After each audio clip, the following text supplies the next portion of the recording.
You know, I would often think of this as a time to celebrate and just revel in all the joy at the fact that the Paranormal Activity movies have finally come to an end. When in reality, we all know that that's not the case. This was intended to be the last movie of the franchise, but then again so was Paranormal Activity 3, but then again they just had to keep on making more and more after that because they kept on making a goddamn profit. It is exactly the same as any of the other last 3 movies in the franchise. In fact, it has quite a lot of the exact same settings. A family moves into a new house. Check. The child gets involved with the demon. Check. There is always some dickhead who is constantly using a camera and cannot resist to film every single aspect of his daily life, even the most boring parts of it. Check. Some spooky shit happens that puts the entire family and everyone else in peril. Motherfucking check. Except this time it's done with a camera that can capture more than what we can see with the human eye, which eventually leads to the camera capturing the demons within the shot. You see what I mean, folks? That is literally what happens in the film. That is the entire part of the story. There is nothing that will separate this from any of the other ones in the franchise except maybe the first one, because to be fair, that was actually a really good film. I guess the only thing that really separates this from all the other movies in the franchise is that this one's in 3D. Yeah, because you can't make a really dumb movie franchise without putting at least one of the entries in 3D, can you? The producers of this actually said that this would tie up all loose ends and answer all the questions that were left unanswered in the previous films. When, no, it actually didn't. If anything, it actually left open more questions like, why was this movie made? Why are you still trying to be relevant when we're all sick and tired of you?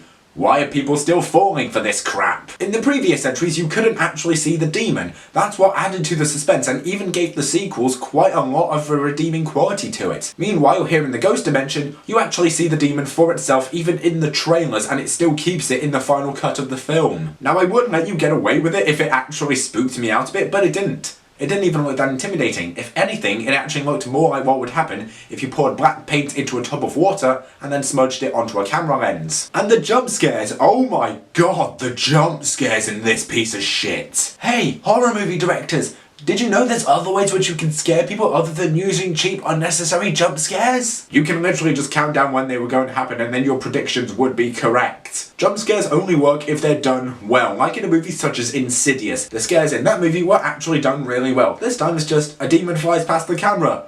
Ooh, scary. What is it nowadays with horror movies constantly including these? I know I'm just stealing a line from the nostalgia critic here, but frankly I have a very valid point to make here with it. Movie? There are bowls of oatmeal more frightening than you. I wasn't terrified at all during the experience. In fact, I would probably say I was the only one in the cinema laughing my arse off because of how stupidly funny it is. If there's anything that this has actually taught me, it's that you don't need to put any effort into making a good movie whatsoever. In fact, all you need to do is just go down the Uwe Boll route and just deliberately make a bad movie just for the sake of always making a profit. At least 3, 4 in the marked ones did have some good qualities about them, even though there were hardly any to find within their stories. But this one? Hell no. I officially want this series to end, even though it probably won't. I'm going to give Paranormal Activity: The Ghost Dimension an F. Guys, thank you so much for watching this review. Let me know in the comment section below what your thoughts on Paranormal Activity: The Ghost Dimension were. Did you like it? Did you not like it? Whatever it was, let me know. And as always, I've been Tartarus Pictures, and I will see you later. Good night.